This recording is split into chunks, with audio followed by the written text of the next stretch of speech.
Hello friends, Shri Swami Samarth. आज आपण बनवूया खुसखुशीत अशा शंकरपाळ्या. सर्व सामान मी मोजूनच घेतलंय. जसं की मैदा 4 वाटी, तर सर्वप्रथम चाळून घेतलं. त्यानंतर त्यामध्ये मी मीठ ॲड केलं. त्यासाठी लागणारे इतर साहित्य म्हणजे 4 वाटी मैद्याला 1 वाटी दूध, 1 वाटी पिठी साखर आणि 1 वाटी तूप हे समप्रमाणात घेऊन मी पहिले ते गरम करून घेतलं. साखर पहिले दुधात छान वितळवून घेतली. त्यानंतर त्यामध्ये 1 वाटी तूप ॲड केलं. ते छान गरम होऊन द्यायचं. तूप वितळलेलंच तूप घेतलं होतं, रूम टेम्परेचरचं. त्यानंतर पिठामध्ये मीठ घालून ते मीठ टाकून मिक्स केल्यानंतर पिठामध्ये लागेल तसं मिश्रण थोडं थोडं ॲड करून पिठाचा छान गोळा करून घ्यायचा.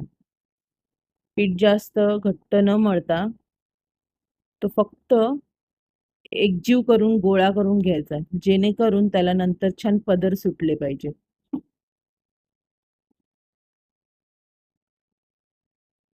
नंतर पिठाचे गोळे करून ते लाटून घ्यायचे. आपल्याला असं वाटतं की बाजूने ते फुटतायत वगैरे, पण त्याच्यामुळेच शंकरपाळीला छान पदर सुटतात.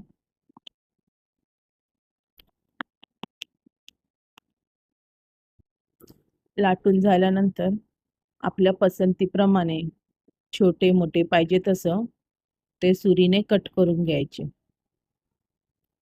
एकदम पातळ न लाटता थोडं जाडसरच लाटायचं. तुम्ही पाहू शकता मी इतकं जाडसर लाटून घेतलं. त्यानंतर गॅसवर कढई ठेवून त्यावर तेल टाकायचं. तेल छान गरम होऊन द्यायचं.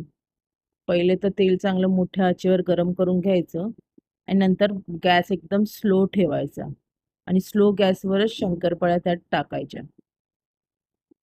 टाकल्या टाकल्या लगेच तर हलवायच्या नाहीत. पहिलं तर छान तेलामध्ये सेट होऊन द्यायच्या. त्या एकदा सेट झाल्या की मग ढवळायच्या. कारण लगेच टाकल्या टाकल्या ढवळल्या की मग त्या तुटण्याच्या किंवा तेलात विरघळण्याची शक्यता असते. शंकरपाळ्या छान खरपूस लाल होईपर्यंत तळून घ्यायच्या. एकदम खुसखुशीत छान लेअरवाल्या शंकरपाळ्या तयार होतात. माझी रेसिपी आवडल्यास नक्की कमेंट करा, चॅनेलला सबस्क्राईब करा, लाईक करा. Thank you.